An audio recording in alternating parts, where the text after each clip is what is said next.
Chapter 5, Part C, of what was to be less than 17 minutes to begin with. Maybe no more phone calls. Maybe we'll get lucky. I should edit that out, but I ain't. Okay. Where were we? It's about time, Tom said. Swin is getting too big for his britches. Now, J.D., stand as honor guard. Any mourners that come by before I get back, let them pat the coffin and say goodbye to Old Butch. In a little while, kids started coming into the barn from all over town to say goodbye to Old Butch. Then they stood in small groups, talking in whispers like people do at funerals.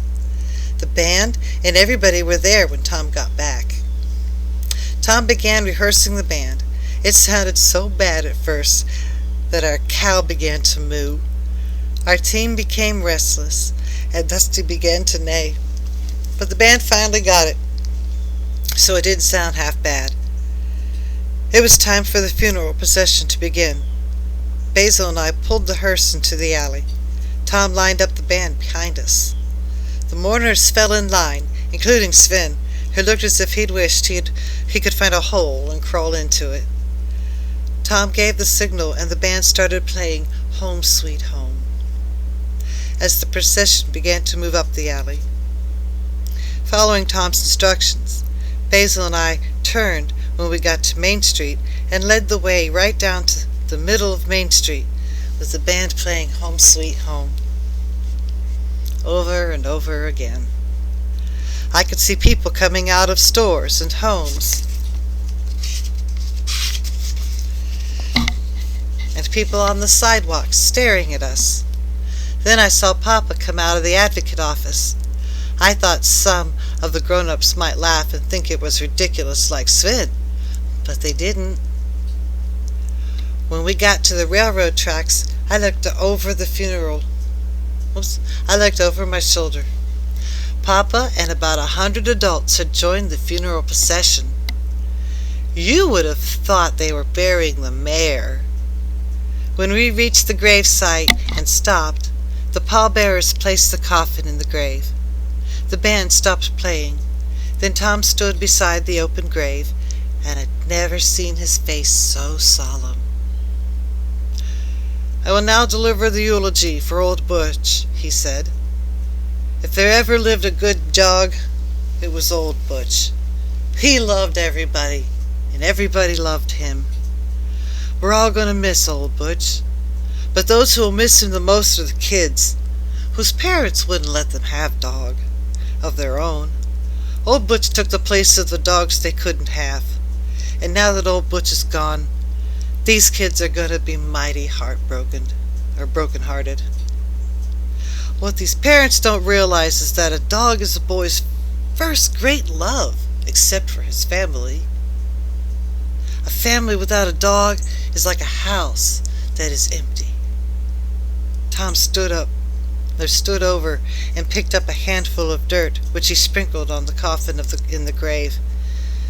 Dust thou art, and to dust thou return, he quoted. Then he nodded at Sammy. Sammy put his cornet in his mouth and began to play taps. He played so beautifully it made me cry, but I wasn't the only one crying. When Sammy finished blowing taps for Old Butch, Seth and Basil picked up the shovels that they had left there and began digging in the dirt, throwing the dirt on the coffin. I thought the grown-ups would leave then, but they didn't. They stayed until the last shovelful of dirt had been placed on the grave, and then they began to leave. Uncle Mark and Papa walked over to where Tom was standing. "Thanks, Tom," Uncle Mark said, and his voice was hoarse. Papa put his hand on Tom's shoulder. "I'm going to give Old Butch an obituary in the Advocate," he said, "and I'm going to let you write it, just as you said it here today. Even in death, Old Butch is going to make some boys happy." Mr. Gillis told me after hearing your eulogy that he's going to find a pup for his son Roger.